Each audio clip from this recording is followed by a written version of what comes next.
Bonjour à tous et bienvenue sur la chaîne de Papier et de Rêve. Je suis Ursula et aujourd'hui je vais peindre avec vous une scène presque automnale.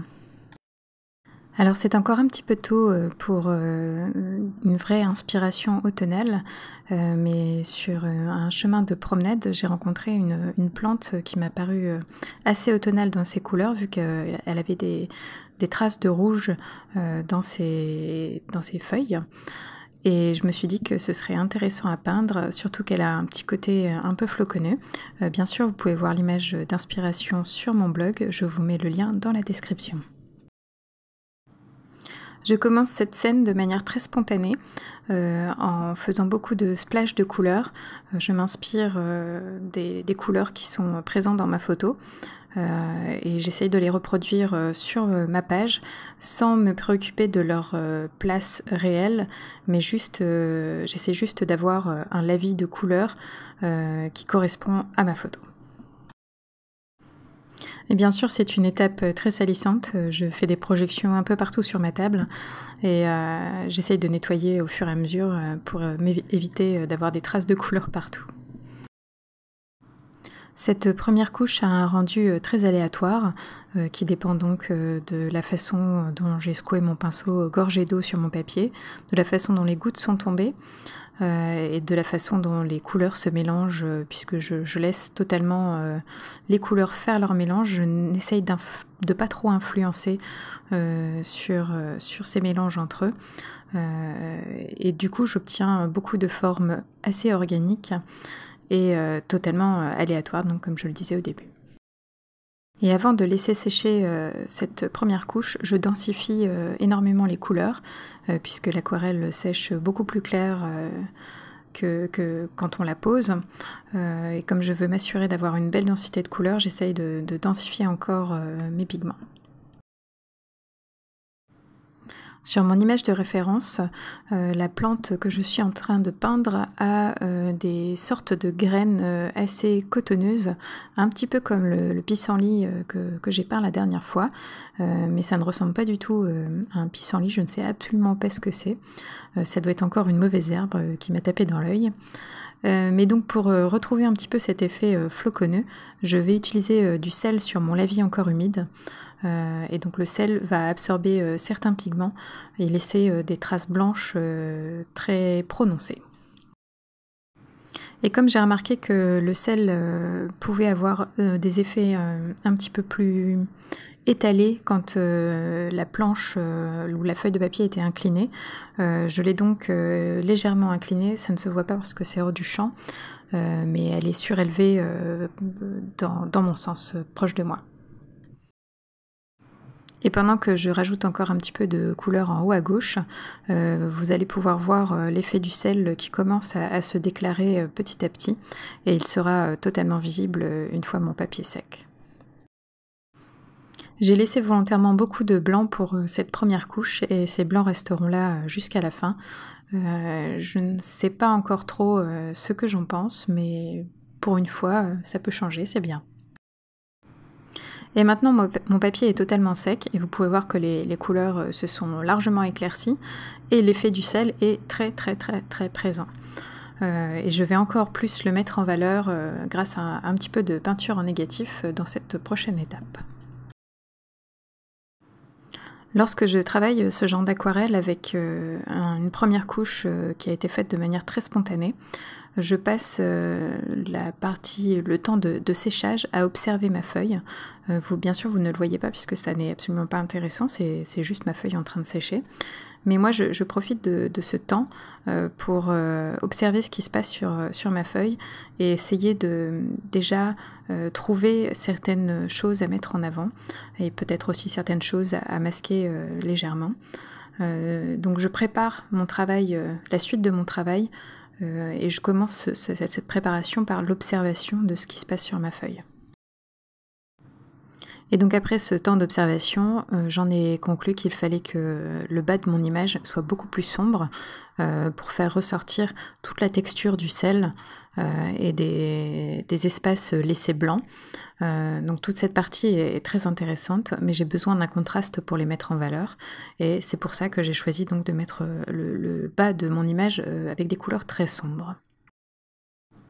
Et le deuxième choix que j'ai fait, était de laisser cette impression de fouillis, avec beaucoup de tiges, de feuilles, un peu dans tous les sens, qui sortent un peu de nulle part, qui ont vraiment cette impression de fouillis, qui est présent sur ma photo.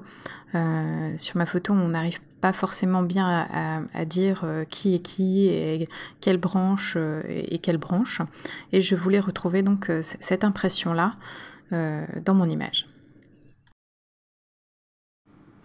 Et pour créer cette impression de fouillis, je vais créer tout ce feuillage en plusieurs étapes, et en superposant les couches de feuillage les unes sur les autres, en jouant avec la transparence de l'aquarelle. Et petit à petit, on aura vraiment cette impression de fouillis qui va se construire au fur et à mesure des couches. Donc je veux un fouillis de feuilles et de verdure, mais par contre je vais tout de même garder une certaine unité dans les marques de mon pinceau. J'essaye de faire les feuilles relativement similaires entre elles, donc pour conserver cette unité. Et je vais renforcer cette impression d'unité par le choix des couleurs que j'utilise. J'ai donc 5 couleurs pour cette image, et je vais utiliser que ces 5-là tout du long. Mais surtout, j'ajoute une couleur dans ma palette qui était dans ma palette précédente, mais qui n'était pas présente dans celle-ci. C'est l'or de Quinacridone. C'est une couleur parfaite pour l'automne, car c'est un jaune chaud et qui est extrêmement lumineux dans toutes les situations dans lesquelles on l'utilise. C'est cet or de Quinacridone qui me permet d'avoir cette lumière très très jaune, très dorée dans le centre droit de mon image. Et je vais le réutiliser ailleurs pour apporter aussi cette petite touche d'unité. Donc replacer une couleur dans certaines autres parties de la peinture pour garder une unité. Et cet or de Quinacridone me permet aussi d'avoir tous ces verts que vous voyez en bas à droite, en bas à gauche, pardon. Mélangé au vert émeraude, l'or de Quinacridone donne ce vert très naturel en fait, parce qu'il n'est pas trop puissant et il fait pas trop vert gazon en fait. C'est un vert un petit peu plus naturel et un peu plus adapté à la saison. Et il y a aussi une chose à laquelle j'ai fait attention dans mes couleurs, c'était de ne jamais les utiliser toutes simples, sorties de ma palette. Je les mélange tout le temps entre elles, exception faite de l'or de Quinacridone. Pour avoir cet impact fort et puissant, j'ai préféré le garder pur, mais toutes mes autres couleurs sont un mélange entre elles.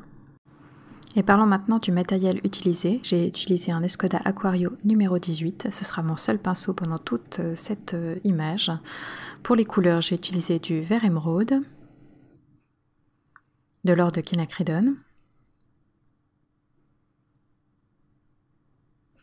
du rouge Winsor et de l'alizarine cramoisi permanent et de la teinte neutre.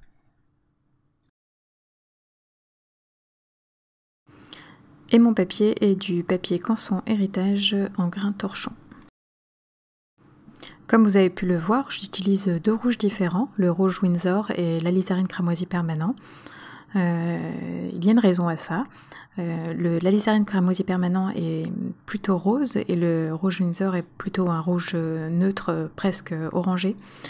Et donc les deux ensemble créent un rouge plutôt équilibré. Et je voulais avoir la possibilité d'aller un petit peu plus vers le bordeaux grâce à l'alizarine cramoisi permanent, et des fois un tout petit peu plus vers l'orangé grâce au rouge Winsor. C'est donc pour ça que j'ai utilisé ces 2 rouges-là, mais je pense que cette image est totalement réalisable avec juste un seul rouge. Et surtout, dans cette image, le rouge n'apparaît jamais pur. À chaque fois que j'ai fait mon mélange de rouge Windsor et d'alizarine cramoisi permanent, j'ai soit rajouté un petit peu de teinte neutre, soit même un petit peu de viridian, de vert émeraude, ou même de tout le reste qu'il y avait dans ma palette, de toutes ces couleurs mélangées qui font presque un gris. Comme ça, mon rouge est légèrement plus éteint et un petit peu plus cohérent avec le reste de mon image. Et c'est en partie pour cette raison que je ne nettoie plus du tout les deux espaces de mélange de ma palette. Comme ça, je peux réutiliser ces restes de couleurs pour éteindre légèrement mes couleurs, les rendre légèrement moins brillantes et du coup avoir plus d'harmonie entre toutes mes couleurs sur ma page. Ici donc j'ai ajouté un petit peu de vert émeraude dans mon rouge. Quand j'ai créé mes verts pour le bas de mon image, j'ai bien sûr des fois rajouté un petit peu de rouge. Et l'ensemble de cette image a des tons chauds, en partie rouge et en partie doré, mais même le vert a une couleur chaude, et c'est ce qui donne un peu cette impression d'automne, même si mon image de référence n'est pas encore tout à fait automnale. On a vraiment cette sensation de saison qui est en train de changer. J'ai beaucoup aimé travailler sur cette image, en partie grâce à la texture de sel que j'ai créée, qui est très très intéressante, et il y a plein de petits détails à regarder quand on se rapproche de cette image. J'aime beaucoup aussi ce côté un peu explosion grâce à mes branches qui partent un petit peu dans tous les sens. Ça en fait une image assez agréable à regarder et qui donne une impression d'énergie et de vie, bien que ce soit une image automnale. Et cette vidéo est à présent terminée, merci de l'avoir regardée jusqu'au bout.